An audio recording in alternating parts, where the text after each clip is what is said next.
Hello बच्चों, हमारे YouTube channel में आपका बहुत बहुत स्वागत है। आज हम पढ़ेंगे दो लघु कथाएं। भाग ब, सेठ का चित्र।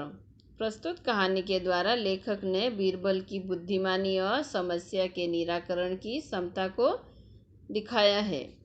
कहानी है सेठ का चित्र। सेठ मीन्स होता है कि धनवान आदमी। बहुत पहले की बात है, एक सेठ था। वह बहुत ही कंजूस था। कंजूस मीन्स होता है कृपण, कम खर्च करने वाला। एक दमड़ी भी खर्च करते समय उसके प्राण निकल जाते थे।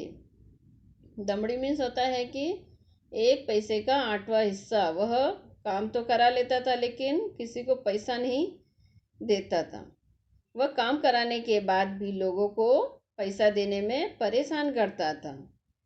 एक बार उसने एक चित्रकार से अपना चित्र बनवाया। जब चित्रकार ने पैसे मांगे तो सेठ ने कह दिया, चित्र ठीक नहीं है। सेठ बहुत कंजूस था और वह फ्री में काम कराना चाहता था, किसी को मेहनताना नहीं देना चाहता था।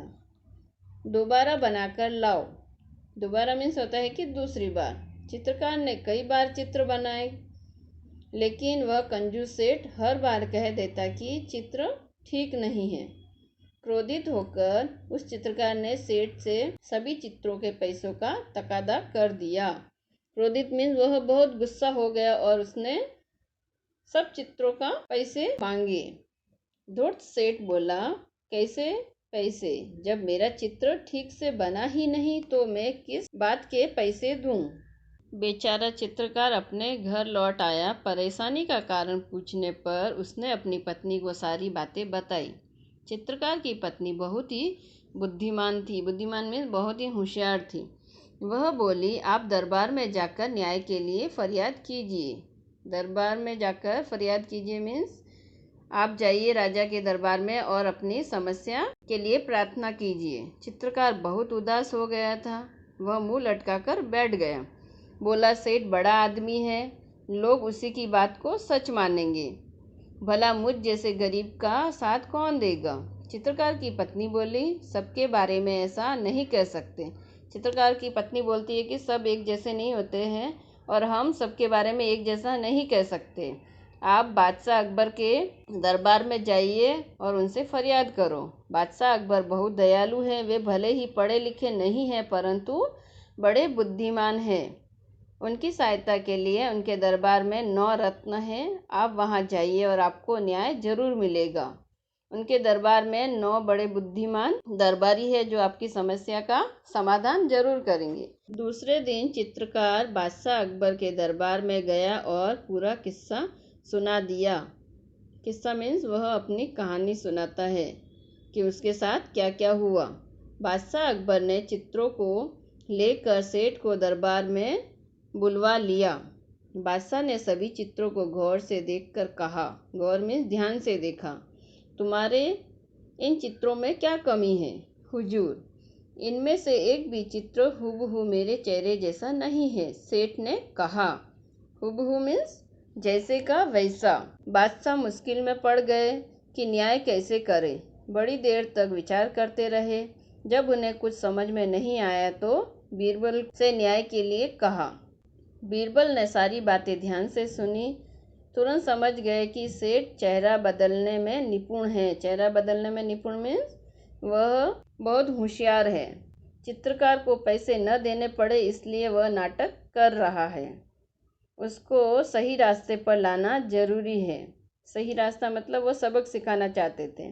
कला और कलाकार का सम्मान करने से कला संस्कृति की रक्षा व सर्वधन होता है। सर्वधन मीन्स बढ़ाना। कला में निपुण कलाकारों की इज्जत जहाँ होती है वह देश विश्व में विख्यात होता है। इसीलिए बीरबल ने चित्रकार से कहा, विख्यात मीन्स होता है प्रसिद्ध, तुम्हारे चित्रों में सचमुच बहुत कमियां हैं। 3 दिन बाद इस सेठ का हुबहू चित्र बनाकर दरबार में ले आना। तुम्हें पैसे मिल जाएंगे और सेठ तुम भी दरबार में आकर चित्रकार को पैसे दे देना।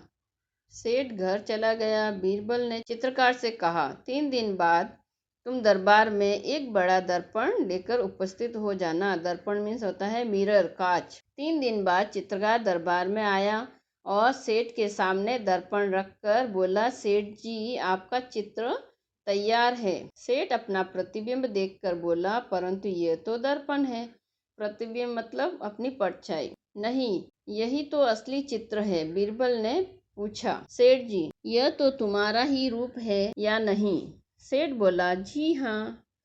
सेठ अपनी चालाकी पकड़े जाने पर बहुत ही लज्जित हुआ। लज्जित मीन शर्म। उसने चित्रकार को अपना मेहनताना दे दिया। चित्रकार सभी को धन्यवाद देकर चला गया। धन्यवाद किया चित्रकार ने और वो वहाँ से चला गया। बीरबल के न्याय से बादशाह अकबर बहुत खुश हुए।